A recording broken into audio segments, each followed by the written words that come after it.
আসসালামু আলাইকুম রহমতুল্লাহ বরকাত। আজকে আমি লাইভ ভিডিও পাওয়ার উদ্দেশ্য হইল গিয়া যে কিছু জিনিস আপনাদের লগে শেয়ার করতাম চাইয়া।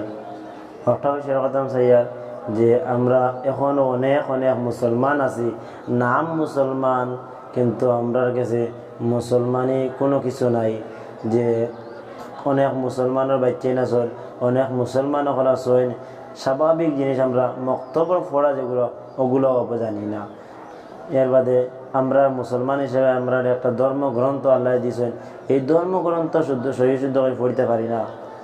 মরার পরে যদি জিকার করেন বিলে তুমি তোমার আওলাদরে ধর্মীয় শিক্ষা দিছিলাইনি, আমার যে গ্রন্থ যেটা, আমার যেটা বই যেটা তোমার তার উপরে দিছিলাম, আমার যে কিতাব এটা তুমি তাই শিখাইছিলেন তোমার আওলাদ হলে, এবং তুমি তাই শিখাইছিলেন, তাইলে আমরা জবাব দিবার কোনো কিছু নাই। তার লাগে আমরা সবচেয়ে বড় জিনিস কুরআন শরীফ, আল্লাহর পাক কালাম শরীফ, এটা সহি শুদ্ধ করে পড়া খুব দরকার।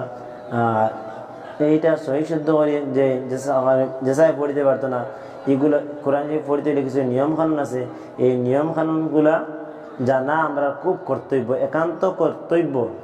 আর এই নিয়মগুলো যদি আমরা জানি না, তাহলে আমরা কোরআন শরীফ পড়তে পারতাম না সহি শুদ্ধ করি। আর কোরআন শরীফ যদি আপনি আর আমি সহি শুদ্ধ করি পড়ি না, তাহলে আমরা সবটা বেকার। কারণ আমরা জানি নমাজও কোরআন শরীফ পড়া লাগে। আর নমাজ আমরা সবাই জানি নমাজ হইলে বেহেস্তর চাবি, বা বেহেস্তর চাবিটা যদি সহি হয় না, শুদ্ধ হয় না, তো তালা খুলতে না, তালা যদি খুলে না, তেমনও আমরা আটটি কিছু ব্যস্ত এবার আমরা কোনো পথ নাই। ওটার লেগিন সবচেয়ে বেশি কর্তব্য, সবচেয়ে বেশি ইমান আনার পরেও সবচেয়ে বেশি কর্তব্য আমরা মক্তবর পড়া করে শিখা, আর হইল গিয়া নমাজগুলো সহি শুদ্ধ করে পড়া, কোরআন শরীফ সহি শুদ্ধ করে তিলাওয়াত করা, এমন আল্লাহর কালামটারে সহি শুদ্ধ করি আমরা জানা। এর বাদে তো আপনি রোজা রাখতা, মানে হজ করতা, যাকাত করতা, এগুন মানে আগে এগুন কলিমা পড়ার পরেও মানে ওগুলো আগে জানা আপনার আমার কর্তব্য। নাইলে আমরা সহি শুদ্ধ করি রোজারও যদি রোজা নমাজ আদায় করি না, তাহলে প্রকৃত রোজাও আদায় হইতো না। ও তাহলে রোজার আগে আমার কাছে আমি বোধ সবচেয়ে বেশি কর্তব্য লিখি মক্তবর পড়া, অথবা কোরআন শরীফ সহি শুদ্ধ পড়া হইলে কি কর্তব্য। তো এই কোরআন শরীফ সহি শুদ্ধ করে পড়িবার লাগে আমি একটা মনে মনে তৈরি করছি যে আপনাদের কাছে কি মানে কিলা নিয়মগুলা মানে আমরা জানলে কোরআন শরীফ পড়া শুদ্ধ হইব, কোন কোন নিয়মগুলো জানলে, এই নিয়মগুলো আমি আপনাদের কাছে একটা করি ভিডিও ছাড়বার চেষ্টা করবো। আর আজকে এবার উদ্দেশ্য হইল গিয়া আপনারা সবাই আমার চ্যানেলটারে মানে বেশি বেশি সাবস্ক্রাইব করবা, শেয়ার করবা, যাতে এই খবরটা সবার কাছে পৌঁছে দেয়।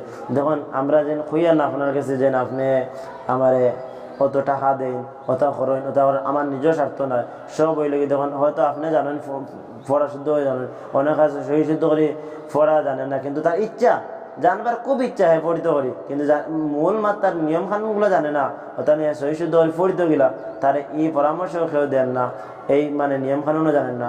তাহলে আমি সাইয়ার মানে যারা মানে কোরআন সহি শুদ্ধ করে জানেন না, নিয়মগুলো জানেন না, তারা নিয়মগুলো তার কাছে পৌঁছাইবার লাগে। তো নিয়মগুলো হারে আমি একলা পৌঁছাইলে পারতাম না, যেহেতু আপনারা সাহায্য করেন না। তাহলে সবে সাবস্ক্রাইব করিয়া শেয়ার করিয়া দিবা।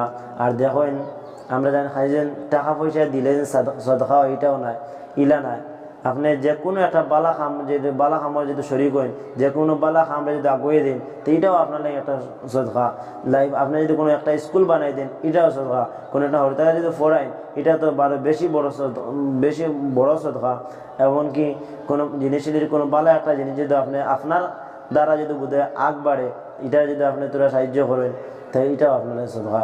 তো আপনি মানে ফি সাবিলিল্লাহ হিসাবে আল্লাহ আসতে মানে হরিয়াবি কোরআন শরীফ কারণ দেখা জানে না, তারা হয়তো এই ভিডিও শুনিয়া এইগুলা মানে মাত কথা শুনিয়া নিয়মখানে যেন হয়তো শুদ্ধ শিখতে পারে, তখন হেও সব পাইব, আপনি সাহায্য করছেন আপনিও সব পাইবা, যতদিন হে পড়িবা আপনিও সব পাইবা, লক্ষণে আমিও একটু সব পাইব। তাহলে সবে মিলিয়া শ্রদ্ধা হিসাবে আমার চ্যানেলটারে সাবস্ক্রাইব করবা, আর আমার লেন দোয়া করবা। আর যদি আমার মাথার মধ্যে কোনো ভুল ত্রুটি হয়, তাহলে আল্লাহ হস্তে মাফ দিবা।